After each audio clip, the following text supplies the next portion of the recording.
Elevate TV, advancing kingdom lifestyle.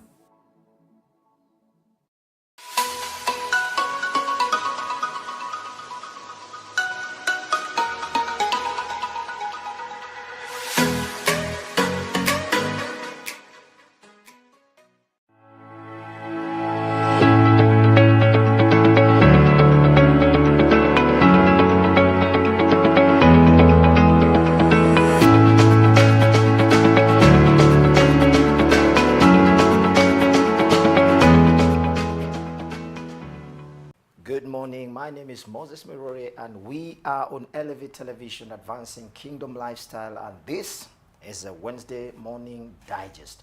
Our topic today will make you happy, I believe it.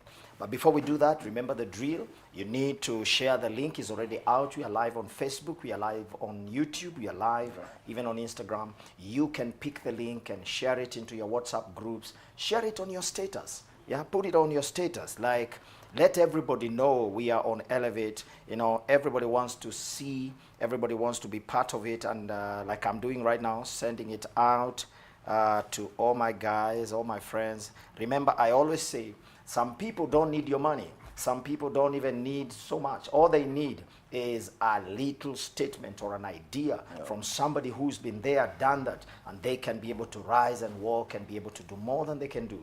And here in the studio, I have a great panel of guys, and they are in the house. These are branding experts.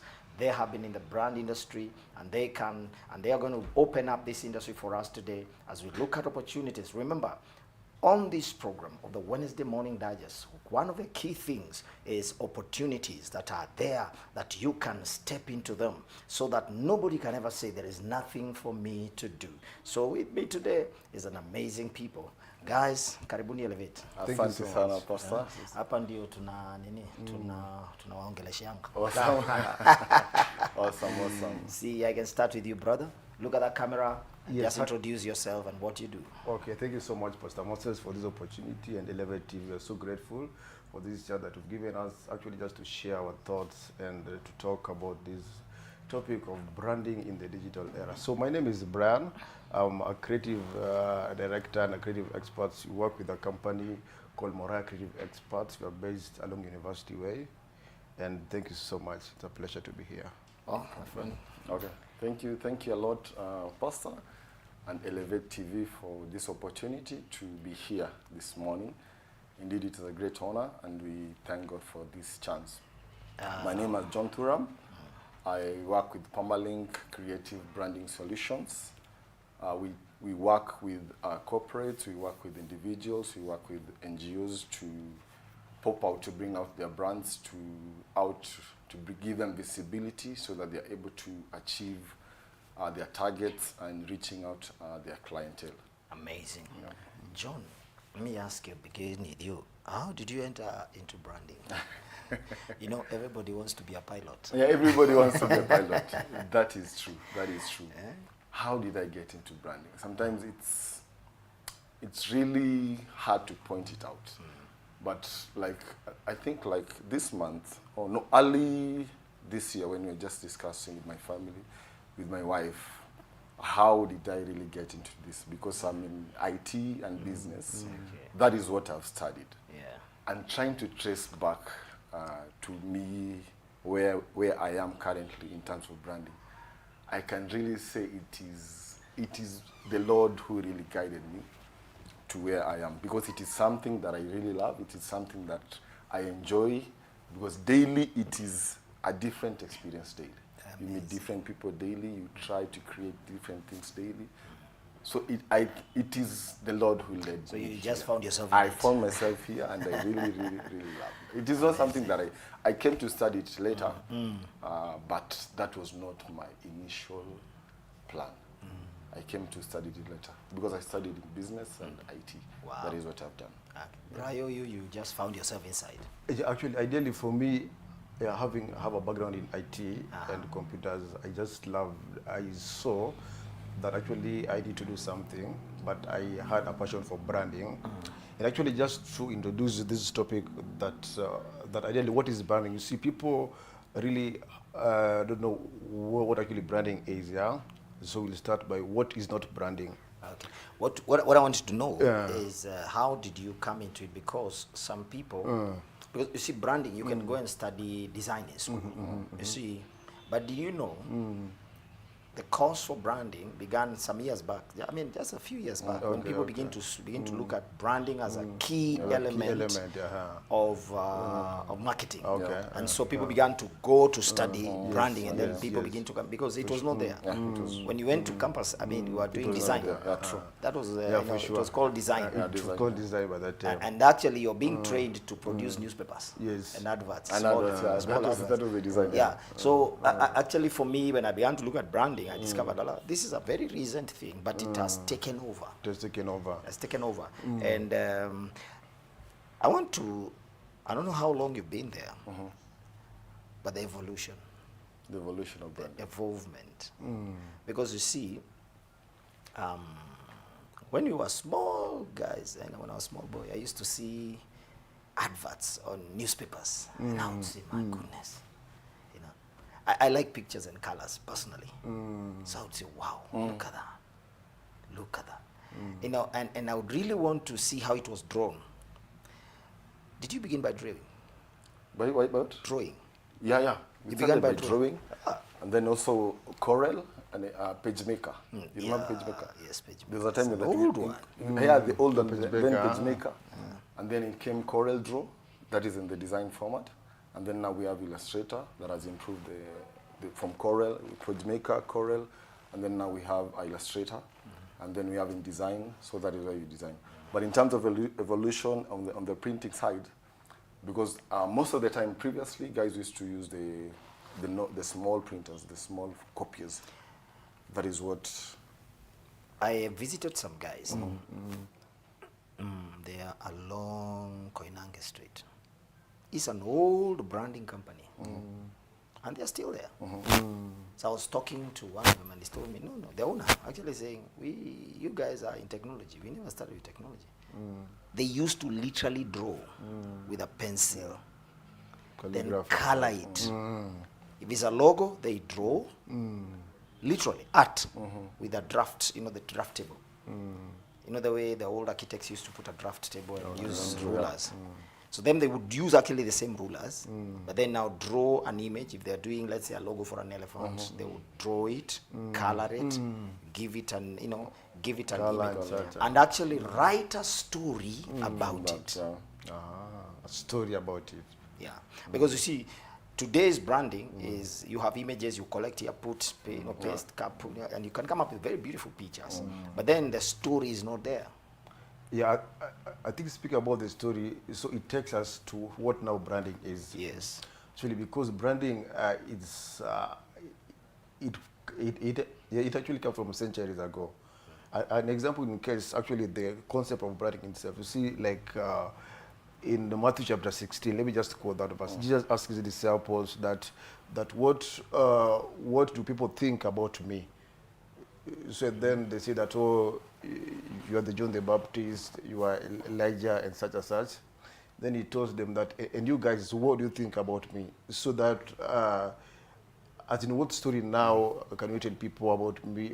As in, I'm a brand now. So I think branding comes from a very long way, yeah? But I think the concept remains the same. It never changed. It's just storytelling, maybe through colors, maybe through elements like logos and such. But now it is a thing that is really comes from a very long time. But even as you said so much that now the techniques are now changing. You see people are having things that are using maybe AI, computer-aided tools, maybe to do things of such a kind. Okay. When I had interesting, I studied much something about branding. I remember a lecturer one time saying, branding is so old. It's so old. Yeah. So old. It's so It's old. so old, yeah. It's only that most of us are beginning to look at it from today. You see, every generation had an opportunity for your own branding. Because branding, the simple meaning of branding is ownership. Ownership, yeah. Is just make something owner, you know. I mean, even the way the Maasai put their cows and they brand a name there, you know. They imprint a name with fire, isn't it? So he knows this is mine. This is mine. This you cannot. Huh? So basically, when you talk about branding, we are talking about ownership. You have to come up with something that gives ownership. Our nation, we have ownership. Our flag is a brand. It's a brand, yeah, true. You know, Maasai is a brand. So it's how far we want to take it. And when I talk about evolution, those are the kind of things we, you know, seeing from those days when people used to use fire, you know, to put imprints on them. In fact, I think even ourselves we used Maasai. Sometimes, yeah, still there. The Sudanese still do that. Yes, I was. Yeah, one time. Yeah, I saw some of them was very serious. Cows and such. And so, I think one of the key things we need to put out clearly, first of all, is that brand has to do with ownership. Yeah, for sure. All right, and so that when we begin to move into issues of technology, then we begin to see things like this. There's something I began to happen a few years ago. It's called personal brand. Personal brand. Personal brand. One time nilikuwa na jamaa moja akaniambia, unajuanga mimi ni brand mazee. But everyone is a brand. Everyone is a brand because a brand you have like a DNA of the brand. So like personal branding, there's corporate branding, there's business branding. So there are different aspects of branding. So there's also a brand, like Pastor Mo said, there's a brand, there's a way that people perceive you, and there's a way that you want people to perceive you. So the way you want people to perceive you is the way you want your brand to be known. But most of the time, how people perceive you is more important than how you want them to know you. So the best thing is for you to get to know, how do these people perceive me? If they perceive me in a wrong way, what can I do for them to perceive me the way that I want them to perceive me? Was it the scripture he was quoting? Yeah. Who do men say I am? Who do people say I am? Some say this, some say this. So it is important for your brand, like let's say for Elevate TV or Pastor Moses or me, my company, Parmalink. Talk about you. Yeah. Me, my company Parmalink. How do the clients perceive it? So are we seeing business coming? Because are we seeing people, you know, and I want us to pick it slowly, where people come and say, I want you to be my, you know, create a brand called OJ. All right? So that's you, personal branding. We are talking about personal branding. So that's you. So the person has to package you in a way that would cause people to perceive you in that way. Wow. Exactly. Isn't that prison? No, it's not prison per se, but you see, maybe Or is it, in fact, I want you to pick it up from there. Is it the core of celebrity, the celebrity concept? I think, like is rightly mentioned, that if the person has those ethics, some of values that you hold so dear, or maybe how you want to sell yourself maybe out in the marketplace there. So then we say that now Pastor Moses, if you invite him maybe to our show now, what does he add value to us? So it's about maybe value addition and such, yeah? Yeah, in that maybe if you invite Pastor Moses and we know that that his red card is A, B, C, D, then we try to meet that value. But does it mean that it means for me to, if it is for you, if you to have to come to that red card, there is a perception you have been able to pass through consistently. Yes, so that people perceive you that way to raise your red card. Yes, for sure. So that when you go, if we were to take a photo with you, I pay for it. Yeah, true. Yes, because it will sell. The photo will sell. Or maybe I take I'm beginning cups. So I take cups. You hold my cup, meaning I'm simply asking, is that the reason why we have those images? I mean, personalities who are actually brands. I think personalities that are brands, they've actually taken their time to build on that brand. As in through thick and thin, they've actually made sure that that brand is now visible. So like an example, because there's a musician who performed last Saturday here in Kenya was paid 130 billion. People were saying, hey, how? And our local artists, you can't also pay that much. But you understand that that guy is a brand on its own. As in, people pay so much to go see them. Why? Because, as in, they add value to those people. So that if I take a picture now with Pastor Moses, I know that I will get good business. I know that there's doors that will just open for me because on the virtue of this guy, because he's a big brand. So I think it's a price to be paid. These guys, they've really made their brand to be out there. They've really hasn't suffered in a way to make sure that the brand is there. OJ, because we need to move from there in issues of personal branding. Are there people who literally taken that niche and specifically concentrated on just personal brands? So basically they are there if you want to build your personal, they are just there for you. Or is it general? Or in terms of the personal industry, branding. we're talking about industry. Are there, because you see now, you brought it out very clearly. There's personal branding, there's corporate, there's, there's what was the last business one? branding. Business branding. So as for personal branding, do we have people that are set out? These ones are specific. They have positioned themselves that if you want to build a personal brand, you come to them, or is it general? They can cut across. I think there are specific people. Like there was this guy, I think he was called Derek or something. He was a trainer in terms of personal branding, and he also have people that he was their clientele, his clients that. He will dress you. He will tell you how to dress. He'll give you maybe a week program on how you dress. The colors that match your color code, your Pantone. The colors that will appreciate with your body and everything. So he's one of the guys. It's Derek something, but he was doing that specifically for not companies or people, individual. Branding for a person. You like Pastor Moses, you come to him and tell him, Pastor Moses, I want when I'm in the stage, people will see me this way. So he will dress you.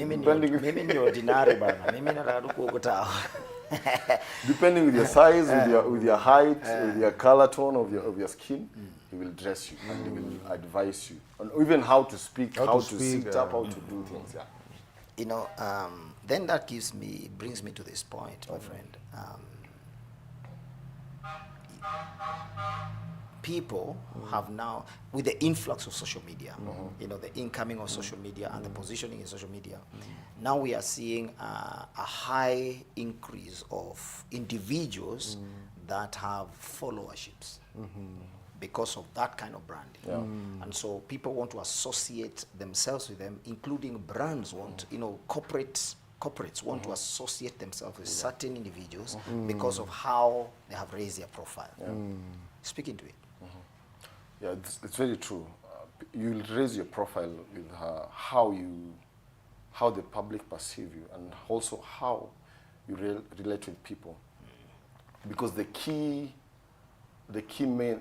purpose of branding is to get the audience for the person, is to get clients for a business, is to raise your profile so that when you have an event and when you do something, you're able to get people to follow you and also to get followers in your social media accounts, because the followers also you can monetize them.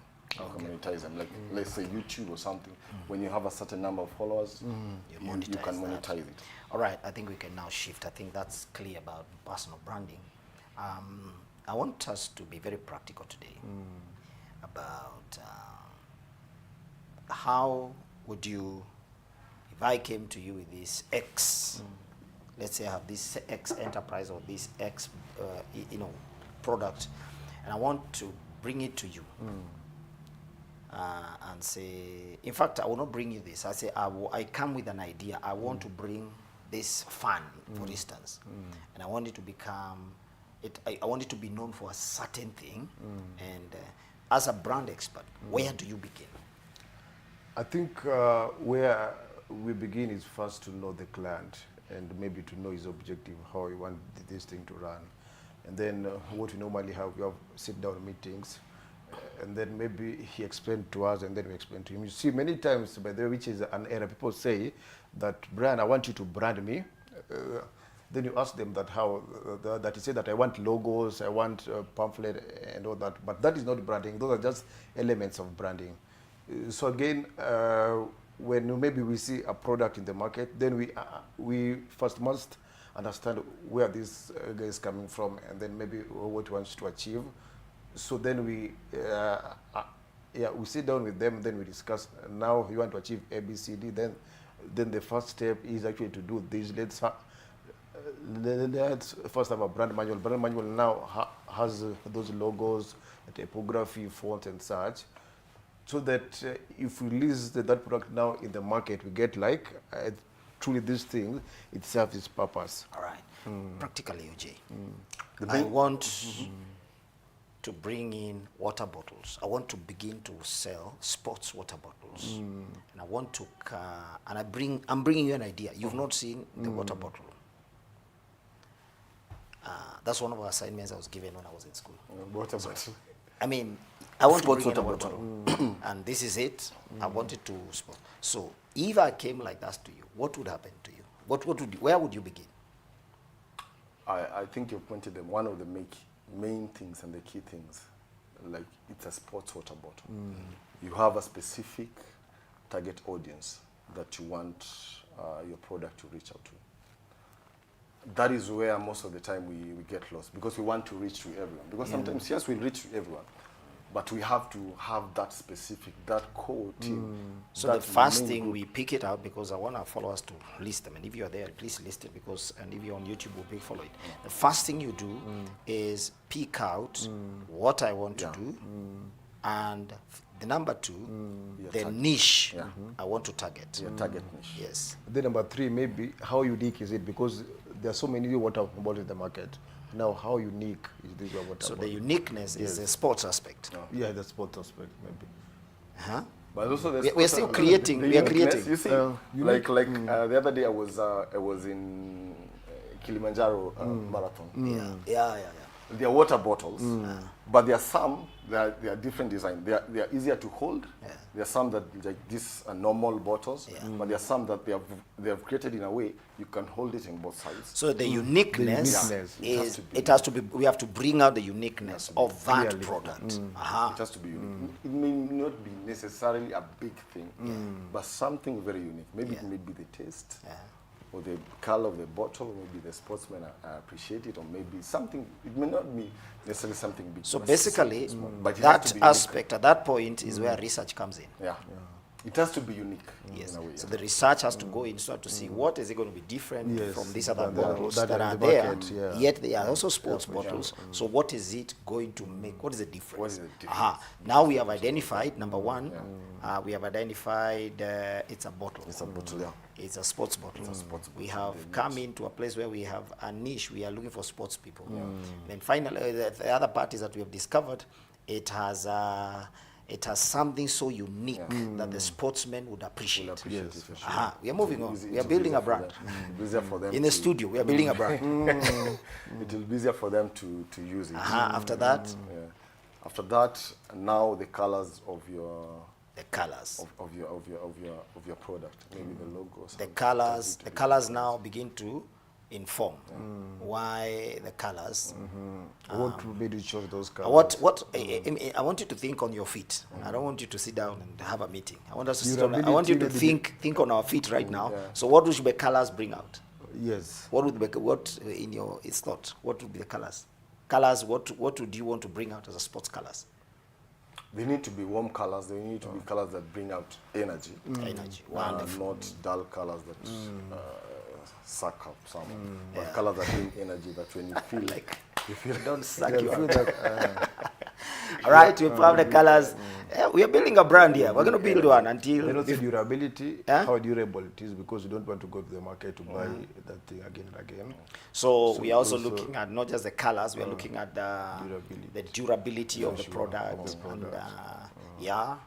Because you're looking at what your niche Yeah, needs, isn't it? market, yeah. So now we are building something. We are moving. Uh-huh. Do you have something else you want to add? Now the images come in. The images come. We begin to bring out the images. The images, how it's the going to images, look, yeah. isn't it? Yeah. So images, that means now not only the bottle, but also the logos. The logos. Logos, I The saw logos, the the- images now the now. bottles, because the colors are intact.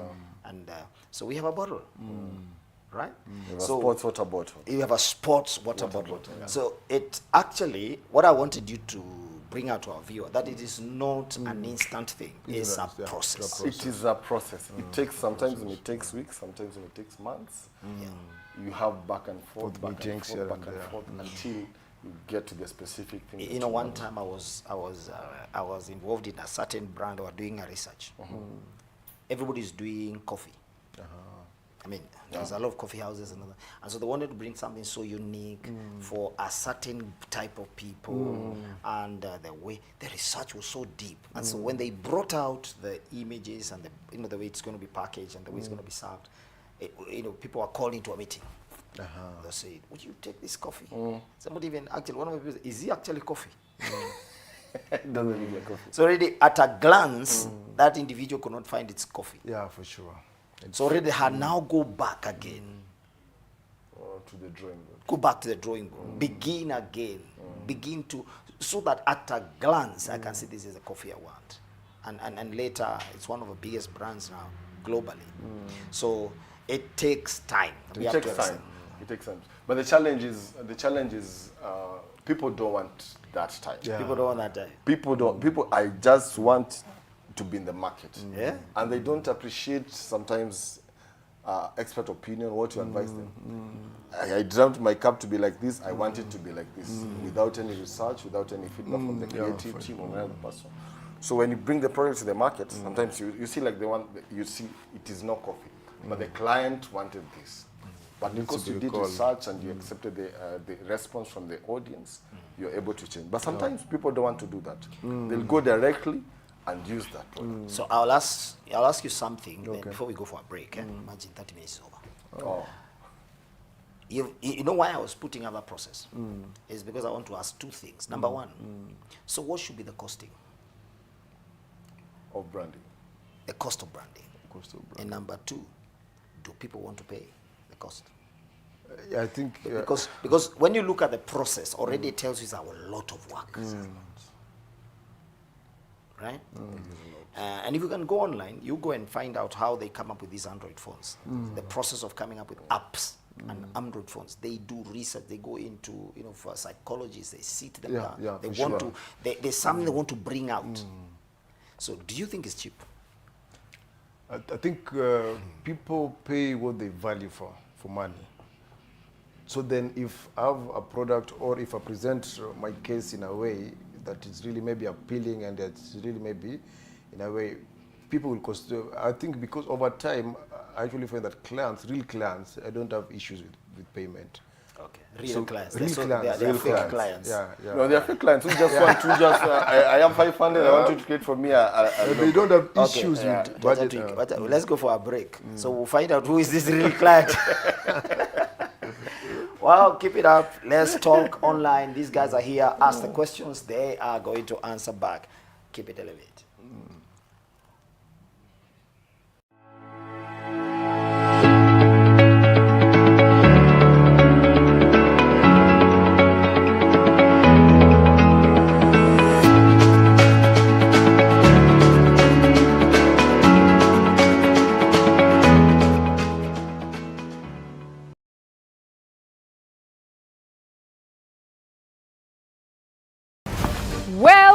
Well, Sister Talk is back, and there's no better way of starting us off than to gather women and ladies on the 8th of March 2025 at the Kenya Cinema Plaza from 2 p.m. to 5 p.m. Our theme is Woman, Purpose and Excellence. We will be laughing together, we will be learning and unlearning, and also moments of impartation and prayer.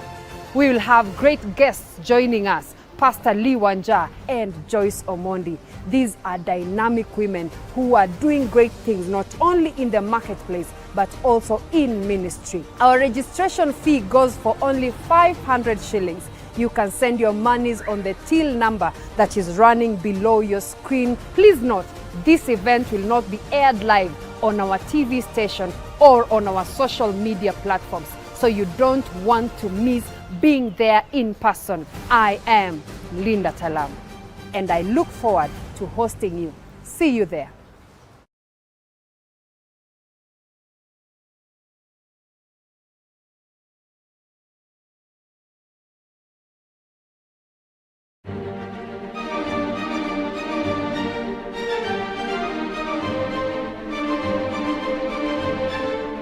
What's really happening after 40?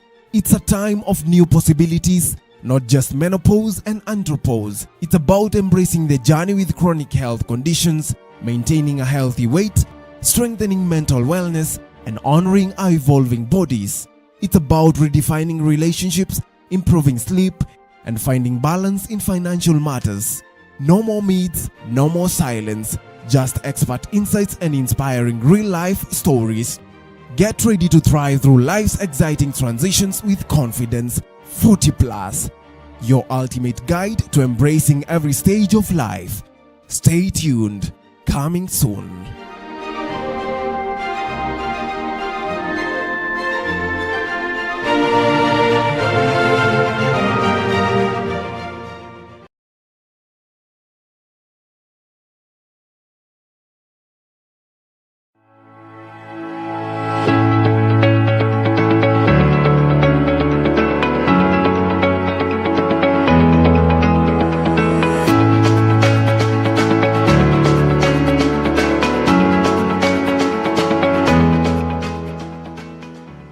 Well, we are back and we are talking branding, and this, I mean, the time is not even enough to be able to execute this matter. It's big, it needs it needs several sessions. But we are here with these great guys here, and my friend was talking about real clients. Yeah. Real clients. Real clients. Real clients. Yes. Yes. So there are those who are not real. Yeah, I mean, describe a real client. I think a real client is actually that person that takes you through the process. As in, if you start a project, it's like a project base, yeah? So they value your time, they value the resources that you are putting into that project, so that if actually you are, an example in case, if you're designing a logo, it's not a one-time thing, it's something that you are doing maybe over a period of time, a time frame that you have, yeah? So for me, that's a real client. And then What is the lifeline of a logo? a lifeline of a logo, it depends. For instance, the lifeline of a logo, let's say we have come up with a logo. Yes, It has taken us this amount of time, or this amount of time. yes. What is a lifeline? A lifeline as in Or the, what should be the duration guidance, the duration of a logo when you're designing a logo, because now you've gone that way. Yes, yes. I didn't want to come to that design area until we finish. So we are branding this image, then we have come to the place where now we are creating the logo. What should be the lifeline of a logo? I think the lifeline of a logo is generational for me. If you ask. Generational. Because now if you look at the product like Blue Band, for example, Blue Band, as in even time before we were born, it was there, but it will even outlive us. Yeah. So like it's generational. So So we should be thinking generational, Yes, for not sure. just something to pass off No, with. And so, do you think that's what people are thinking? No. People think immediate. Like instant. We want instant. Like a client can come to you. I want a logo. I want this logo. He already has gone online and he wants something. He has seen I something wa- and he I wants want something. this. Just Exactly. put my name here. And a client like that, like the ones Brian is saying, a real client and wannabe clients. Wannabe clients, they want instant things. They do not appreciate the process. They do not appreciate your time, your giftings. They do not appreciate your professionalism, your advice. So they want whatever they want that is instant. I want this logo.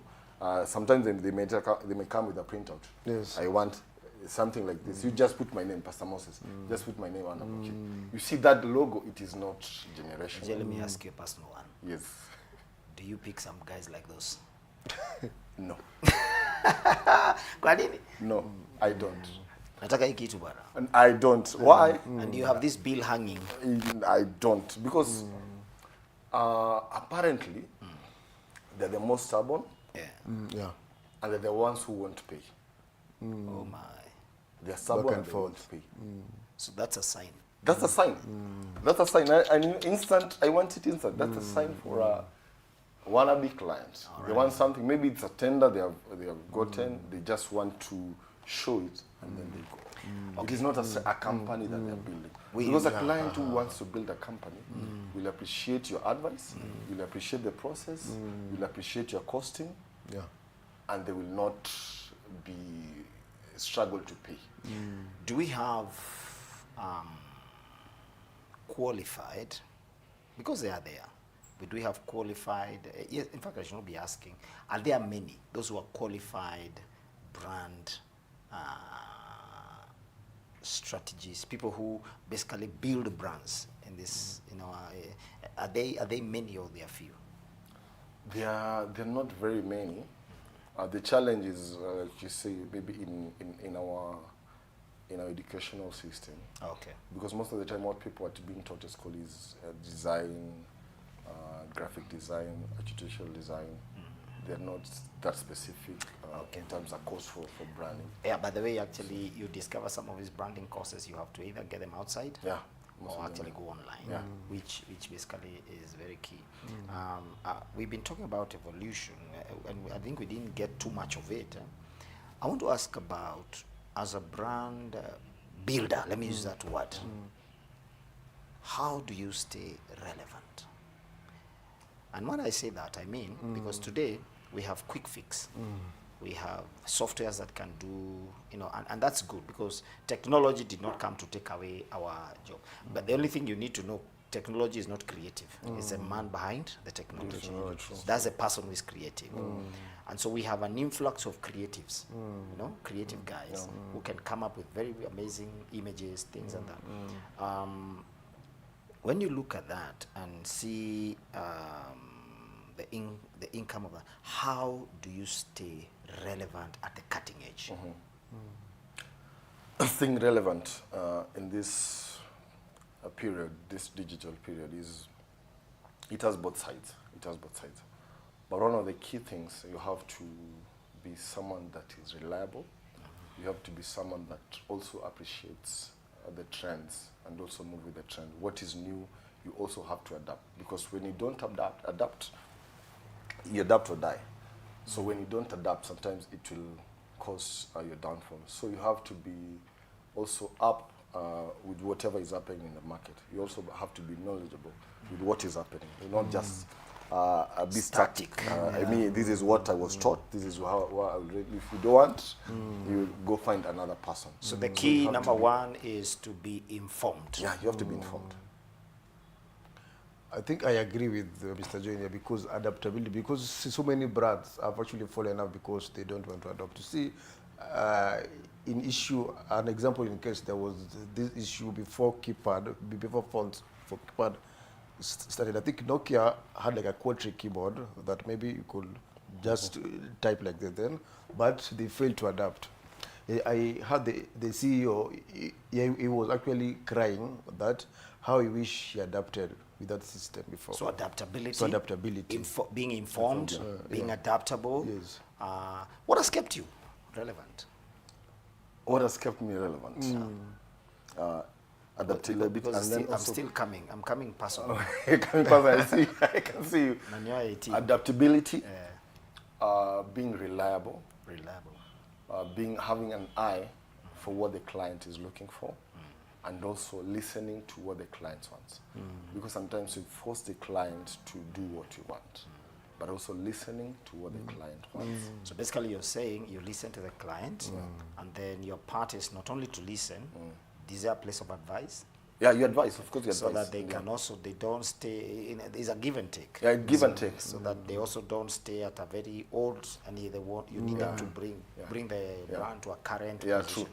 You see, the client has their story, and you cannot take their story. Yes. So from their story, that is where you create what the brand, whatever you want to create. So having that makes you to be relevant, and to be reachable also. You have to be reachable. That because you know sometimes you might have that attitude, you know it all, and I'm not reachable at certain. So you also have to be reachable to. Let me ask you for the people to. and you don't have to answer. Okay. If you don't have permission. Okay. What are the key brands that you can say, this is my brand, this is a brand I've worked after, this is a brand, and it's out here? The key brands that I've worked with. But you need permission from the owners if you think you do. Yeah, true. I think. Yeah, I might need permission, but I have worked with government institutions. I've worked also with NGOs. I've worked with middle-sized companies and also big companies. I've worked with companies in South Africa, in USA. Like today, I was talking to my client in America. So I've been able to work by God's grace with a number of clients. Ni vile we ni mahambo. In Botswana. What do we say? Yeah, That's good. I appreciate that. I think it's important that it's good to know that there are people locally who are able to impact brands even outside the country. For sure. And be able to, and they're here. They're here. And I think we need to appreciate Kenyans like you, who are basically handling brands that have a say out there. And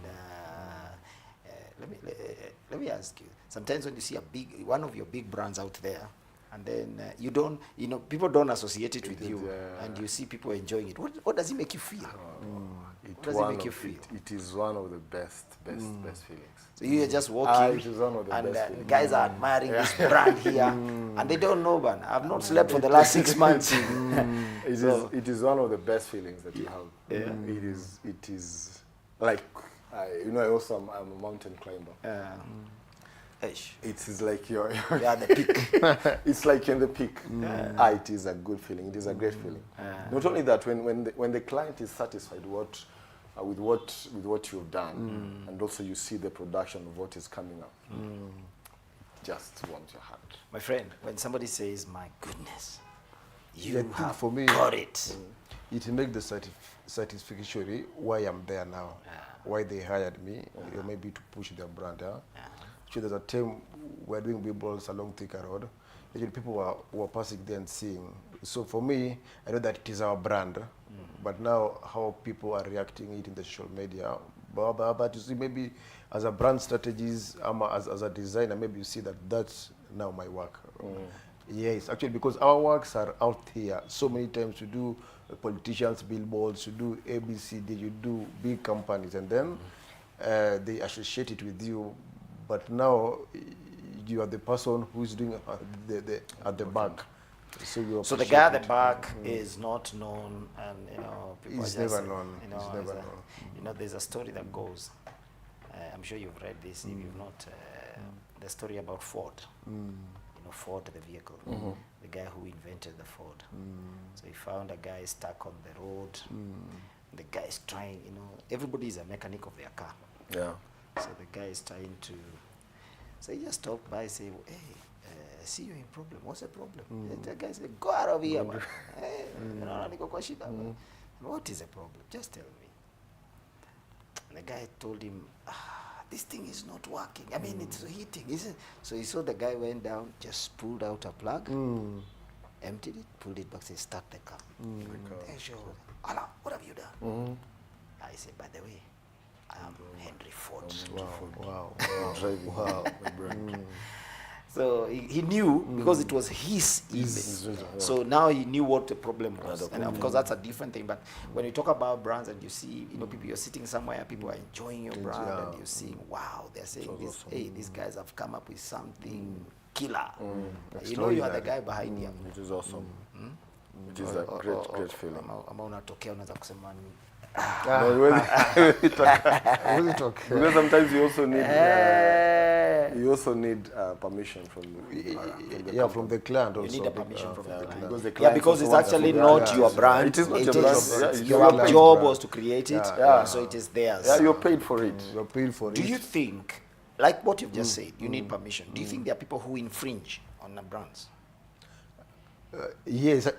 And I want you to bring out an infringement of a brand in terms of, let's say you've created this brand, and you need permission by the owner, you need a permission of the owner to interfere with it, or even because there are contracts you sign. Yeah, There are contracts you sign, Non-disclosure agreements, and all those contracts. And then I come, client Y has come, and then I say, me, brother, don't even think twice. You see what you have done here? I want it now in my colors. And now because you don't want to work, You take it. Yeah, because again, you see, like actually the problem is well, also with the designers. See, designers also make that mistake that maybe I done something, then it is out in the market, and then John now takes it and then puts it as his job, maybe in his website. I mean, it's kind of like that's infringement. I'm talking about you have created a brand before because that is not infringement. That actually is plagiarism. We call that plagiarism. We talk about infringement first. In terms of the designer, not the designer, the strategist himself, the person who created the brand, the one who came up with the concept, the one who came up with everything, comes up with another brand that looks like, Copy-paste this but one. only it is, there are very Just a minimal few. adjustments in terms of, and I'm not talking about as designer, because the designers will do that. I'm talking about even you even find the story is more or less coming together. And maybe the intention of this one is to compete with the other. Yeah. That's Yeah. maybe what they can say unethical. Yeah? That's So those kind of infringements, have you ever seen them? Yeah, they're there. They're there. And what are because what are the penalties? They're Because there, they're they're there. there because most of the time guys try to. That's why sometimes you're very, very, very specific. Also, when you go to print, or you go out to with your product to print it somewhere, because I think maybe it's a culture or just something. People don't want to pay, so they know when I come to you, just you're doing this for Pastor Moses, or you're doing this for John. I just want you to change 1, 2, 3. Why? Why do I want that? Because I know I'll not pay whatever you paid. Okay. So people tend to do that, but it is not right. It is not So right. that's now because bordering that's not on just that. right. That is bordering plagiarism, Yeah, yeah. and you know that as a.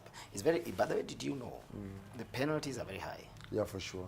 Are you aware? For sure, yeah. The penalties are so high when you infringe on a brand, and it's because on this part of the world we literally don't see those kind of suits in court. Yeah, it's very rare. But you see the challenges. Let me give you a story. You know, they say people remember stories. Yeah, so is more than. A guy came up with something. Of course, he went online, looked at this brand. You know, he got inspiration, pulled it out, literally brought out something like that, packaged it for somebody here. Little did he know that this somebody wants to go and sell, you know, wants to go and do this thing in Europe. Not local.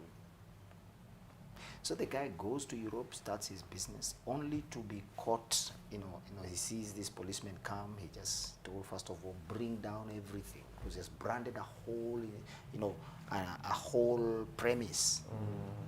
You know, calling it this. You know, the only thing that has changed is a coffee name, but everything else is the same.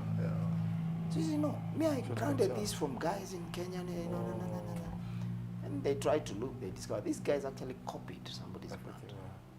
So the guy's in trouble there, and he has to pay hefty fines even before he starts the business. So that was very costly for him. Yeah, and that brings me to this point. Do you know there's an international portal where you register your brands, your logos, and everything, so that they are actually registered there. And I'm not talking about not just trademarks, but then where you upload your work, that it is officially there. That in case anybody wants to do it, it's actually locked out. Have you ever uploaded one? Because my designers have done that. Because there's some, also not only the logo, you know, there's some colors that you cannot use. There are colors that... No, color combinations. Yeah. Color combinations you cannot use. Yeah, there are some But colors. nobody has a neon color. Yeah, there are Colors. no, there are some colors you cannot use. Really? Yeah, there's some colors you cannot use in specific states or specific countries, specific colors. And it is very important also to be informed where your client he wants to like what happened to the story that you're saying. It's also important to know where this product is going to be marketed. What are the regulations in that area? What I'm doing, does it infringe with whatever it is in that zone? So being knowledgeable of your clients and also where they want to Intention. market, it is very, very, very important. So does that make you part of the brand, part of the brand in terms of, yes, I want to go and start this business maybe in Australia, and this is what I want to do. So you become part of it. And as a part of it, I'm not saying that I visited your shop, because most people have shops where you come and do design. Yeah. But I came to your enterprise where you do the brand strategy and everything. So you have literally the folder of everything we owe. So you are actually part of that company. Yeah, true. It's only that you don't work there, but you work for. You work for. Because they have contracted you. So in terms of, and now knowing what they want to do is helps you to be able to keep even updating their, because I'm told brand strategies don't just leave, they stay. Yeah, for sure. Actually, we actually call them agencies. Yeah, we Call them agencies. So they stay along, they work along until these people feel they need to change the agency, and because they are contracts, so you pass everything to this other agency, so that they can run the brand in the way the owners want it. Yeah, true. Exactly. Yes, I think ours is a creative agency. What we said is just true, because now, then if you contract an agency, you are part of that team. In their meetings you go, you have so much vital information about them that that even if you release out here, it's so dangerous. So maybe they give you that leeway, as in you are part of the team, but maybe an outsider kidogo, but you're part of the team. All right, I want us to shift this matter. We're talking about staying relevant in this digital age. We have seen a lot of digital marketing come up. Digital marketing is up here. And not just digital market, we are talking about what we call the experience-driven branding, where we have storytelling, we have personalities, where when we talk about personality, we're talking about customer engagements. And so you're building this brand for the customer at the end of the day. Yeah. Not even for the owner. He's also coming up with a product or a brand or a service, whatever it is, for customers. And so there's been a rise of what we call customer experience. Have you ever been involved in such? The customer experience. Because, you know, the main focus of branding is the customer. The main focus for branding is the customer. So when you're doing a brand, you have to do research and also get feedback.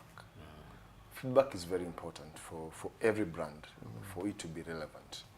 There's negative and good feedback. And I agree, because there's what you began by saying, branding is all about perception. Yeah, Perception. So there's negative perception. There's negative perception and also positive there's perception. good perception. So you have to take note and take it, because it's important for you as an organization to know what the clients experience, how they're experiencing your product, are they enjoying your product, what is good, what is not good, where you can improve, where you cannot improve. That is one of the key points of a business. And so the element of agencies and the strategies, that's why they keep in the company, to keep on updating the client, or what you call the customer experience, and packaging the product to be customer friendly. Customer friendly. You know? You have to be evolving. And I'm a keen watcher of adverts, by the way. I watch adverts. I look through adverts. You know, even the latest one, the Japanese airlines. You know, they just tweaked the thing a bit, but the story behind it, you'll be shocked. It's a big story. And I remember this. It may look very local, but these guys, they had been selling this detergent for many years. And so detergents came in. And all of a sudden, because I don't want to mention their names, these individuals decided to now focus on customer experience. And they began to sell a certain experience. In Kenya here, they began to sell a certain experience. They say, when you use our product, your hands remain soft and clean. And I mean softened, soft and oily. They don't become rough, hard and crunchy. You know, of course they are fighting the other brand, because they discovered that, you know, and I want to go back to the genesis of that, where now brands began to be keen on what their customers are saying and what is their experience with the product. Have you ever been involved? And you don't have to. Is a yes or no? Have you ever been involved in such a customer experience brand where you bring up a brand because of customer experience? Yes, I think for me, I've ever been involved in that, especially like we're actually working with a brand in the in the matatu industry, in a way. But now the feedback from the clients is what is making that circle now here in Nairobi maybe to grow how it is. Okay, because the customer is saying that even if it is raining, come shine, we'll have this circle. However much they pay for us, we'll have this circle. Why? Because they have maybe what we rightfully mentioned, customer experience. First, we find that their goods are not stolen in that vehicle, or that circle, by the way. They are not overpriced. They are not say that maybe now it's 80 bob, but if you get into the car, it's now 100. As in, they have customers maybe at the center of their business. For me, in any business, the customer is the center of it, because and when I say that, you notice the last few years, most of the big brands, even in Kenya, they are customer. Of course, they should be customer oriented, but they are more keen on the experience, and the feedback. And that's why you find if a customer would complain the other day, I'm sure you saw this online. One of our sister nations brought chaos in one of our airlines. There was quite a problem. Why? Because the customer experience is so key, because you want to pass a perception. True. That our customer, if you become our customer, this is what you get. And I'm sure you've been involved and you've seen ads that are basically customer experience focused, where the customer, they tell you, you don't have to, a guy is waiting for bundles to load, goes, cooks, comes, sleeps, takes a shower, it's still at. But then the other one is speed. He get it faster. So customer is always key in everything that the brand does. Let's kill the elephant in the room. AI and branding. AI and Today, branding. artificial intelligence can bring up, can create a brand in a click. It does. Yes, it does, but AI can't be authentic as a human brain and a human thinking. By the way. So maybe AI just actually coming to help the designers, to aid the designers and the creatives. But it is if you view it as that it's killing designers, it's killing the market, then maybe you have issues of AI. But we've used AI, the ChatGPT, it's like a computer-aided language, but it should be there maybe to help the designer have better designs, maybe. I mean, we have said it clearly. Technology does not come to take your job. Yes. Technology comes to give aid. To give aid. To help you to achieve something quickly. Yes. Because one, machines are not creative. They're not creative. Machines are not human. Yeah, true. So it is a part of the creative to bring a human touch into this brand. And the machine will do 1 or 2 years, but then the human touch, you are responsible. It's missing, So the AI, just like you guys have said, it aids. It aids the designers. What it does, it can lessen the duration of your design, because it can also help you in getting ideas and thinking. Okay. And it is a good thing. It is a good thing. It is a great Our blessing. time is gone, but I want to give you a quick one. These ones you don't have to belabor yourself, because challenges that you're seeing in brand, coming up with brands. What are the challenges? Or life has just been sweet, we live in a new world. I think the main challenge that I see is actually the difference in costing. That you see some people charge less, so that they want to do it faster. so they charge less. But even as actually they are saying that there's a market for everyone. And then the other challenge that I'm seeing is that maybe the timeline and the pressure of work. Okay. Yeah, and as a designers, you don't have off and leave days. All right. You're always there. I think we don't have much time. I want you to look at the camera. I want you to give me a closing remark, and I want you to address somebody on that. Okay. My closing remark will be uniqueness. God has created us all in very unique and different ways. So find that unique thing that God has given you, and you'll be able to be successful. It will not be easy. Sometimes it's rough, but you are unique. If you look at your fingerprints, you are, even if you're twins, they're not the same with your twin brother. So get that unique thing that God has placed in you and pop it out, make it out, and God will make you grow. All right, my friend, do you have a minute? Just bang, one word.